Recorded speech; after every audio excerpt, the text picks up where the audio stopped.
Thank you for your organization for inviting me and giving me the opportunity to share some thoughts regarding POGO. So the presentation that I'm making is actually based on information that we submitted when I was still an undersecretary of the Department of Finance to the hearing conducted by Senator Sherwin Gatchalian with respect to POGO. And the attempt here is also to have a monetary value associated with the economic costs of POGO, because often we hear PAGCOR mentioning that we're gonna lose billions of pesos if we ban POGO. So this is our attempt to also quantify what are the costs so we can see a full picture of the benefits and costs of POGO. So let me start with what are the economic benefits that we associate with POGO? So we say that because of POGO operations in the country, we see increase in GDP. They pay taxes, as Barry mentioned, through the enactment of the law in 2021. They create employment opportunities. And of course, they also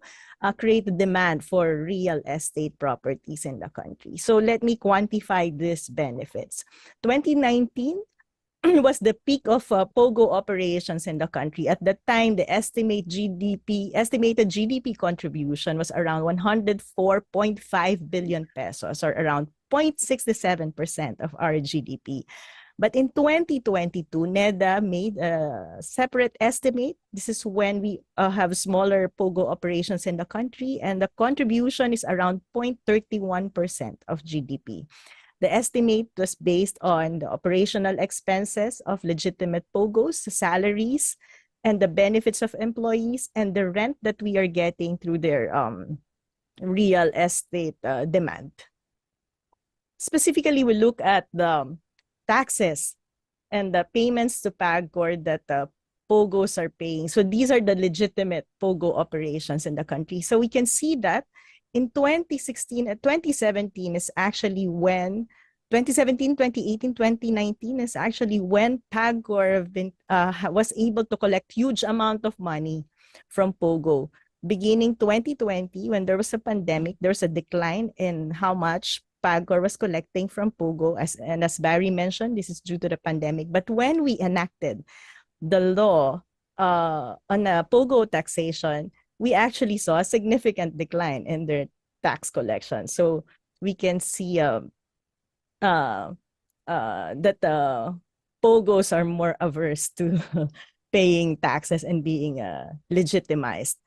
So we can see also that over time, there's a decrease in total tax collection. So based on data from January to July 2022, total collections, both of PAGCOR and BIR, only amounts to around 5.6 billion pesos.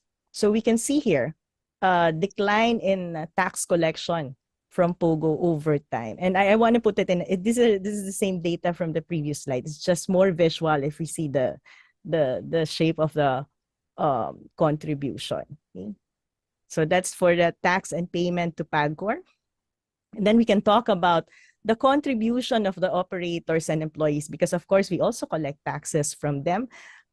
We can see that in 2019, there are actually around 118,000 employees in POGO, but 82% of those employees are foreign nationals and only 17% are Filipinos. When it started declining, the foreign national employees also declined, primarily because of the pandemic, but we can still see, based on 2022 data submitted by DOLE and PAGCOR to the Senate, that majority of the employees are still foreign nationals, and the legitimate licensed operators decreased from 63 in 2019 to only 34 in 2022. So we're only talking of 34 licensed operators here. Specifically, what are the POGO employees' contribution to the economy? Personal consumption of POGO employees, we try to estimate, because if they're here in the Philippines, they purchase goods, they rent. So we estimated at around 12.77 billion pesos. Personal income taxes from POGO employees, foreign POGO employees are also required to pay taxes. So that's around 4.26 billion. The source of data is BIR. We also estimated the cost of transportation, because we know that POGO employees and the operators provide transportation services to their employees. So that's around 3 billion And expense on insurance possibly is around 0.05 billion to a subtotal of around 20 billion pesos.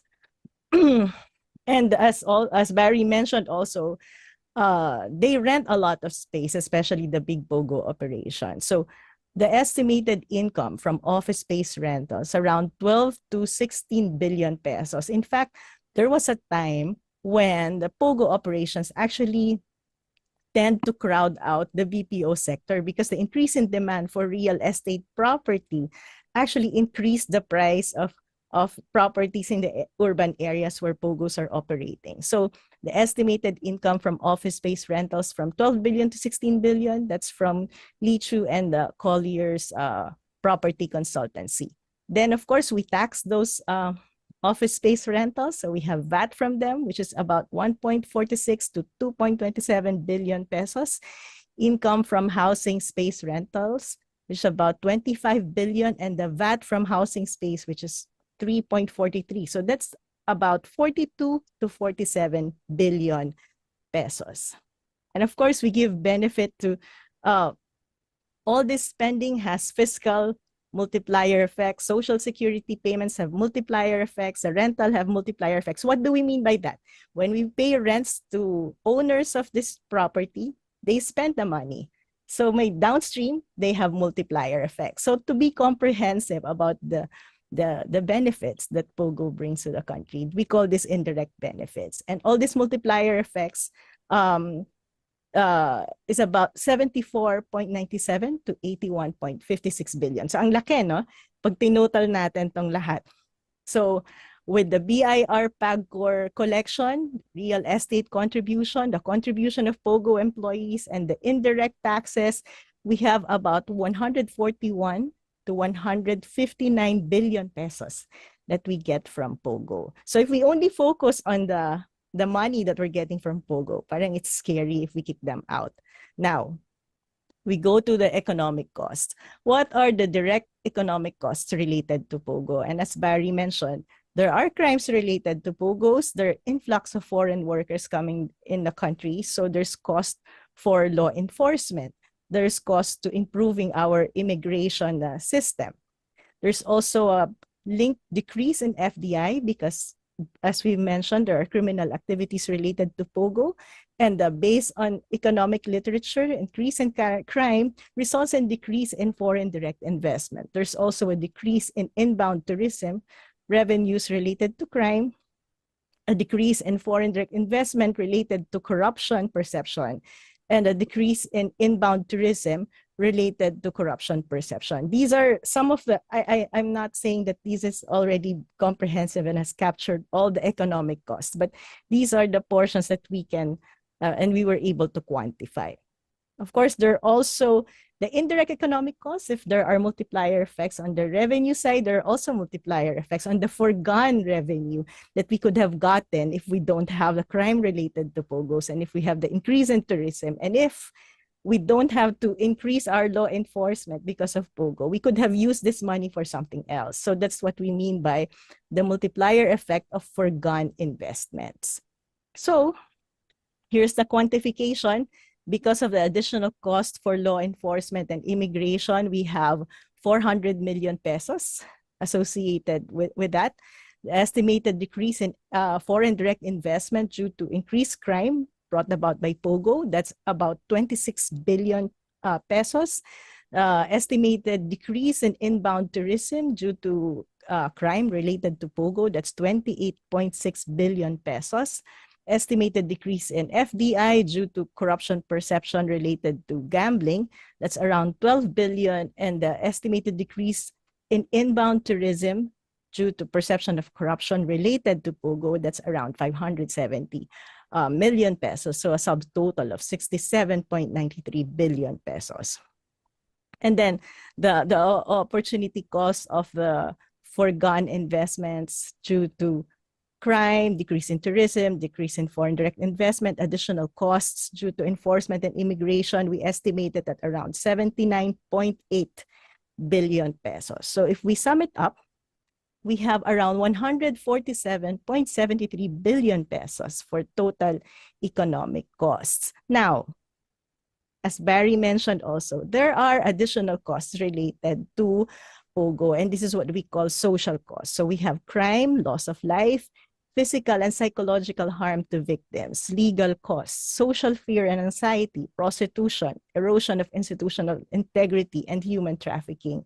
And there's difficulty in terms of putting monetary value on this social cost. Of course, kulang pa pala to because we were not able to put national security and the threat to money laundering. We can actually quantify it because we continue to be in the gray list of the Financial Action Task Force because of all the gambling, illegal POGO operations in the country, or even with the POGO operations in the country. We remain to be in the gray list. And what is the implication of that?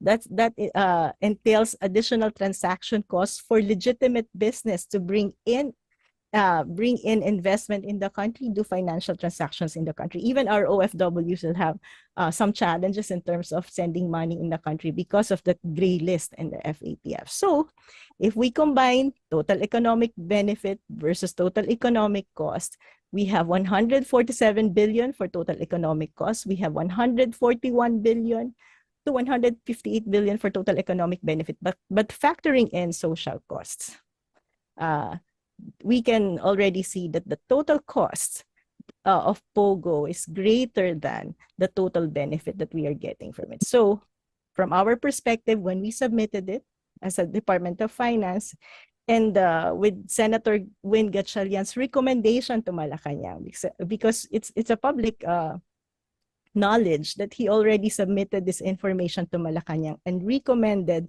the banning of POGO in the country. It's about time that I think we stop formalizing this by issuing licenses, because other countries like Cambodia has done the same thing. So with that, I end my presentation. Maraming salamat po.